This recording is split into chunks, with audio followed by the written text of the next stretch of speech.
జగన్పై దాడి పక్కా ప్లాన్ ప్రకారమే జరిగిందని సజ్జల రామకృష్ణారెడ్డి ఆరోపించారు. ఇది ఆకతాయిలు చేసిన పని కాదని, సీఎం జగన్పై జరిగిన హత్యాయత్నమన్నారు. గురిచూసి కొట్టారని, అదృష్టం కొద్దీ ప్రాణాలతో బయటపడ్డారన్నారు.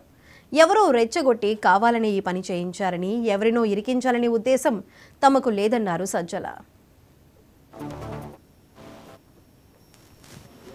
ఆ ఫోర్స్ ఎంత ఫోర్స్ఫుల్గా వచ్చింది అనేది కానీ అది ఇద్దరికి తగిలి కూడా అంతే ఫోర్స్ఫుల్గా తగలడం అంటే ఇట్ ఈజ్ నాట్ ఎవరో ఆకతాయి చేసిందో ఊరికి గాల్లోకి విసిరిందో దానికి కాదనేది అక్కడ క్లియర్గా అర్థమవుతుంది. గురి పెట్టి కొట్టారు, అదృష్టవశాత్తు తప్పింది. మా అదృష్టవశాత్తు అది తప్పింది. మేము చెప్పగలిగింది ఆ incident pre planned, premeditated attack అనడానికి కావాల్సిన ఆధారాలు ఉన్నాయి. అది ప్రీ ప్లాన్డా ప్రీమెడిటేటెడ్ అనే ఆధారాలు ఉన్నప్పుడు దానికి తగిన మోటివ్ ఎవరుకుంటుంది అనుకున్నప్పుడు పలానా వాళ్ళు ఉండొచ్చు అని భావించినాము. వాళ్ళు కాక ఇంకోరెవరో ఉండొచ్చా, అంతకంటే చంద్రబాబు నాయుడు కంటే ఇంకా పైన ఎవరైనా ఉన్నారా, నాడు చంద్రబాబు నాయుడు కంటే కింద వాళ్ళు అనుకున్నారా, ఇవన్నీ ఇన్వెస్టిగేషన్లో తేరాల్సినవి. మేము జరిగింది దాడి, అది హత్యాయత్నం. దానికి సంబంధించి ఎవరు బాధ్యులో వాళ్ళు పట్టుకునే ప్రయత్నం చేస్తే బాగుంటుందని కంప్లైంట్ ఇచ్చారు, వాళ్ళు ప్రయత్నం చేస్తున్నారు.